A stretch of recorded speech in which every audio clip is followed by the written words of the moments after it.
Assalamualaikum warahmatullahi wabarakatuh.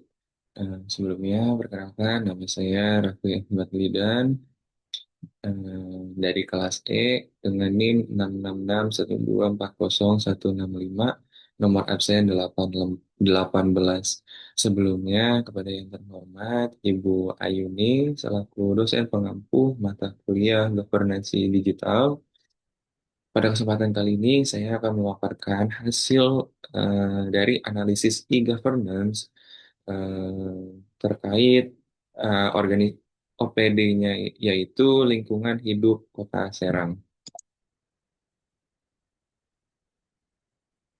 Eh, mulai mula-mula, jadi perkembangan teknologi ini itu mendorong sebuah informasi itu menjadi berbasis digital, khususnya tidak terkecuali pada OPD, yang mana digitalisasi ini tentunya dengan tujuan efektivitas, efisiensi, transparansi, serta kualitas pelayanan publik yang tentunya akan menjadi lebih baik dan lebih mudah karena kita tidak lagi menggunakan sistem yang berbelit dan juga tidak efisien.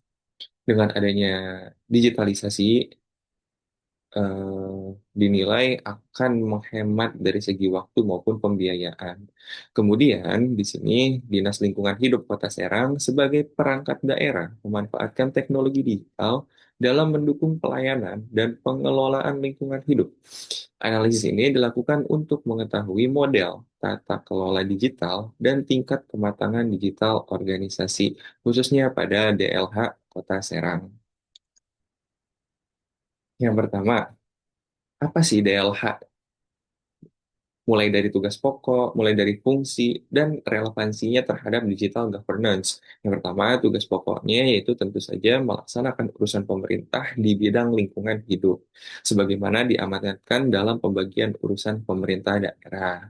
Fungsinya adapun pengelolaan sampah dan kebersihan kota, pengendalian pencemaran lingkungan, pengawasan dan penegakan hukum lingkungan, pengelolaan ruang terbuka hijau. Kemudian apa sih relevansinya kepada digital governance? Pelaksanaan tugas tersebut membutuhkan dukungan teknologi informasi untuk meningkatkan efektivitas pelayanan, transparansi informasi, dan koordinasi antar perangkat daerah. Tentunya digital governance ini sangat bermanfaat untuk segala bidang, bahkan untuk kehidupan kita sehari-hari. Maka dari itu, ini sangat relevan kepada DLH yang jelas-jelas mereka adalah bagian dari stakeholder pemerintahan dalam menjalankan aktivitas-aktivitas ataupun mandat yang sudah diberikan oleh negara. Masuk kepada analisis Arctic by Will and Ross, di sini terdapat lima mungkin indikator dan juga ada dari 6 dimensi. Nah, yang pertama itu dari bisnis monarki, yang mana bisnis monarki ini dari sisi IT principle, input ataupun masukannya itu dari DLH dan juga Sekda, yang kemudian keputusannya diambil oleh Wali Kota Serang. Kemudian dari segi IT arsitektur, masukannya oleh Wali Kota Serang, kemudian keputusannya ada di Kepala DLH. Dari segi infrastruktur, ini Kepala DLH, kemudian diputuskan oleh Wali Kota Serang. Kemudian begitu juga dengan bisnis application needs. Lalu ada juga investment sama kurang lebih, namun di bagian input ada tambahan Bapeda. Kemudian dari IT Monarki, Diskominfo Kota Serang, kemudian keputusan diambil oleh Kepala Diskominfo. Kemudian dari segi arsitektur Kepala Diskominfo itu kepada tim infrastruktur TI kan sebagai pengambil keputusan. Dari segi infrastruktur sendiri ada tim pengembang sistem yang kemudian diputuskan oleh Kepala Diskominfo. Dari Business Application Needs, ada tim pengembang dan diambil keputusannya oleh Diskominfo. Kemudian ada IT Investment yang akan diinput oleh ataupun diambil, diberikan masukan oleh Diskominfo, kemudian keputusannya diambil oleh Kepala Diskominfo. Begitu juga seterusnya yang mana eh, dari segi masukan dan juga dari pengambilan keputusan, semua dimensi dan juga indikatornya tentunya sudah saling terhubung dan terkoneksi dengan baik, sehingga e-governance pada DLH khususnya ini sudah cukup sesuai jika mengacu pada archetype by Bell and Ross. Kemudian adapun hasil analisis dari IT Principles, yaitu eh, bisnis monarki memberikan masukan terkait arahan kebijakan organisasi dari segi IT monarki, memberikan masukan mengenai a- aspek teknis teknologi, kemudian IT duopoly menunjukkan adanya kolaborasi antara pihak manajemen dengan pengelola IT ataupun TI, teknologi informasi. Kemudian federal berperan dalam pengambilan keputusan akhir melalui koordinasi. Adapun temuannya yaitu pengambilan keputusan prinsip TI pada DLH Kota Serang tidak dilakukan oleh satu pihak saja, melainkan melalui koordinasi antara pimpinan organisasi, pengelola teknologi, dan pemerintah daerah. Adapun dari segi IT arsitektur, yang mana terdapat beberapa temuan. Yang pertama, unit TI berperan dalam menyusun standar sistem. Pimpinan organisasi memastikan kesesuaian sistem dengan kebutuhan pelayanan. Adapun koordinasi lintas organisasi diperlukan agar sistem dapat terintegrasi.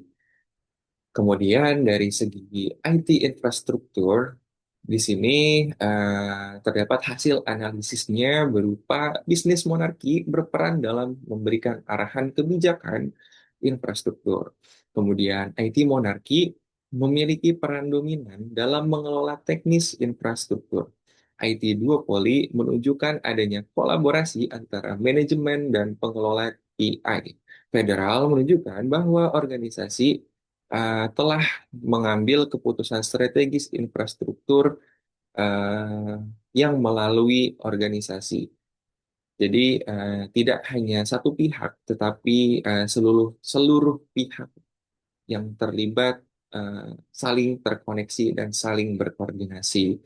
Adapun temuannya yaitu keberhasilan digital governance DLH Kota Serang sangat dipengaruhi oleh dukungan infrastruktur yang dikelola secara terpusat dan terkoordinasi dengan perangkat daerah lainnya. Masuk ke bagian kesimpulan, yang pertama, analisis governance arrangement metric berupa bahwa menunjukkan bahwa tata kelola digital pada DLH Kota Serang melibatkan berbagai aktor dalam proses pengambilan keputusan teknologi informasi, yang artinya DLH Kota Serang tidak serta-merta mengambil keputusan ataupun mendirikan ataupun membuat ataupun mengelola tentang e-governance-nya sendiri, melainkan melibatkan beberapa pihak, salah satunya Diskominfo dan juga penyedia ataupun pengelola dari e-government-nya itu sendiri, e-governance-nya itu sendiri. Jadi tidak serta-merta hanya satu orang ataupun satu pihak ataupun satu OPD, melainkan melibatkan beberapa OPD. Kemudian pola pengambilan keputusan yang paling dominan adalah federal archetype karena terdapat koordinasi antara pimpinan daerah, pengelola teknologi informasi, dan organisasi pengguna layanan. Seperti yang sudah dijelaskan pada sebelumnya bahwa DLH saling berkoordinasi dengan OPD lain guna mengembangkan ataupun mengelola dari e-governance-nya itu sendiri. Kemudian, setiap domain keputusan, TI ataupun IT Principle, IT Architecture, IT Infrastructure, Business Application Needs, dan IT Investment menunjukkan perlu adanya kolaborasi untuk mendukung implementasi digital governance yang efektif. Lagi dan lagi, yang namanya koordinasi, walaupun dengan adanya kemudahan teknologi bukan berarti kita harus mengelola itu semua sendiri, melainkan saling terkoneksi, saling terhubung supaya beberapa kesalahan-kesalahan itu dapat diminimalisir sehingga apa yang akan diberikan oleh OPD melalui e-governance-nya menjadi efektif dan memudahkan dalam hal pelayanan publik, sehingga masyarakat akan menilai positif terkait e-governance yang telah diberikan. Kemudian yang terakhir, masuk kepada penutup. Penerapan tata kelola digital yang kolaboratif di Dinas Lingkungan Hidup Kota Serang diharapkan mampu meningkatkan efektivitas pelayanan publik seperti yang sudah saya jelaskan sebelumnya, kemudian transparansi pemerintahan dan kualitas pengelolaan lingkungan hidup berbasis teknologi informasi, sehingga apapun ke depannya yang akan dilakukan oleh DLH, baik entah dari keputusannya ataupun dari program-programnya, dapat diinformasikan dengan baik, sehingga dalam implementasinya hal ini menjadi efektif dan berhasil.